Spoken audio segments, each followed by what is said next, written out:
বলা হলো যে আপনারা এই কাজগুলো করেছেন, আপনারা অফিস থেকে আপনারা রিজাইন দেন অথবা অফিস ব্যবস্থা নেবে। তো বিষয় হচ্ছে অফিস তাদের সেফটির জন্যই তাদেরকে যে কাঠামো রয়েছে চাকরিচ্যুত করার বা যে বিষয়গুলো সেটা মেনটেন করে তাদেরকে যখন লেটার দেওয়া হলো তারা লেটারটা ছুঁড়ে ফেলে দিল এবং সাংবাদিকদের ব্লক করলো, এখান থেকে কাউকে বের হতে দিবে না। পরবর্তীতে যখন স্থানীয় প্রশাসন এবং ছাত্র জনতা গিয়ে তাদেরকে উদ্ধার করলো, তখন গণমাধ্যম বললো যে সাংবাদিকদের উপরে হাত তোলা হয়েছে, তাদেরকে বিভিন্নভাবে হেনস্থা করা হয়েছে। তো এই কিছু বিষয়, আরেকটি বিষয় আমরা যদি একটু বলি সেটা হচ্ছে ইন্ডিপেন্ডেন্ট টেলিভিশন নিয়ে। ইন্ডিপেন্ডেন্ট টেলিভিশনে 5 আগস্টের আগে একটি ডকুমেন্টারি হয়েছিল, যেখানে সেটা আবার ইংলিশে অনুবাদ করে তারা। এটা তারা বাংলা গণমাধ্যম হলেও তারা ইংরেজিতে তৈরি করে। সেখানে তারা বলতেছিল যে ছাত্র জনতার এই আন্দোলনকে ব্যবহার করে জামাত শিবির তারা হচ্ছে গিয়ে এই কাজ সন্ত্রাসী কর্মকাণ্ডগুলো চালাচ্ছে। তো সেটা অনুবাদ করেন হচ্ছে ইন্ডিপেন্ডেন্ট টিভির যে সিইও আছে তার ওয়াইফ, এবং সেই ফুটেজটা তারা 5 তারিখের পরে সরিয়ে নেয়। তো গতকাল যে বিষয়টি হয়েছে আপনারা সকলেই জানেন যে ইনকিলাব মঞ্চের হাদি ভাইকে নিয়ে বা ইনকিলাব মঞ্চকে নিয়ে এবং একটি ছাত্র সংগঠন ইসলামী ছাত্র শিবির তাদেরকে জড়িয়ে একটি সংবাদ প্রকাশ হয় যে বগুড়াতে উদীচীর একটি অনুষ্ঠানে জাতীয় সঙ্গীত পরিবেশন হচ্ছিল, সেখানে তারা হামলা চালিয়েছে। তো বিষয়টা আসলে কি ছিল? বিষয়টা আমাদের উপদেষ্টা পরিষদ যে সিদ্ধান্ত নিয়েছে আওয়ামী লীগ ব্যান করার বিষয়ে, তাদের যে সহযোগী প্রতিষ্ঠান আছে এবং যারা আওয়ামী লীগের সাপোর্ট করে বা এখনো তারা তাদের যে বয়ানগুলো জারি রেখেছে সেগুলো যেন ব্লক করা হয়, তারাও যেন সেই অপরাধী হয়। আপনারা সকলে জানেন যে উদীচী কি এবং তারা কি করে।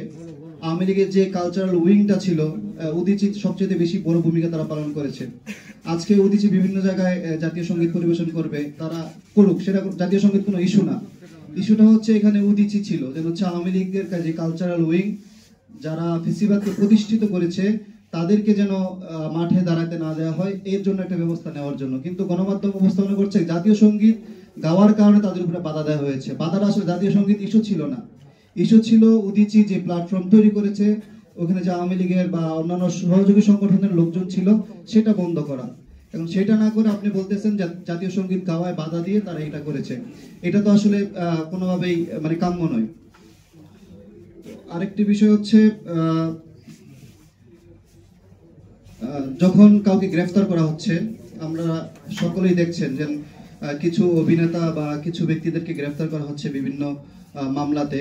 তো যেটা হচ্ছে আর কি, আমরা ওই তার পেশাজীবীর পরিচয় দিচ্ছি যে হচ্ছে সে শিল্পী বা অভিনেতা, তাকে গ্রেফতার করা হয়েছে, সে ব্যবসায়ী, তাকে গ্রেফতার করা হয়েছে, সে ধর্মীয় নেতা, তাকে গ্রেফতার করা হয়েছে।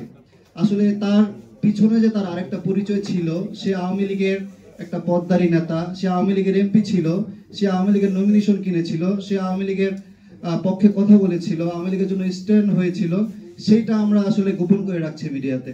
তো শিরোনামগুলো যদি আমরা এভাবে দিতে পারতাম যে হচ্ছে আওয়ামী লীগের অমুক এমপি গ্রেফতার হয়েছে, তাহলে কিন্তু বিভক্তিটা তৈরি হইতো না। আমরা যেটা করতেছি যে আওয়ামী লীগের অভিনেতা, মানে আওয়ামী লীগ বলতেছি না, আমরা বলতেছি যে একজন অভিনেতা গ্রেফতার হচ্ছে। আসলে অভিনেতার তো আরো কিছু পরিচয় আছে, সে তো ছাত্র জনতার যে আন্দোলন ছিল সেটাকে প্রশ্নবিদ্ধ করেছে, একই সাথে এখনো সে তার অবস্থানেই আছে। তো এইসব বিষয়গুলো আমরা নিয়মিত দেখছি, এখনো সে অবস্থায় আছে।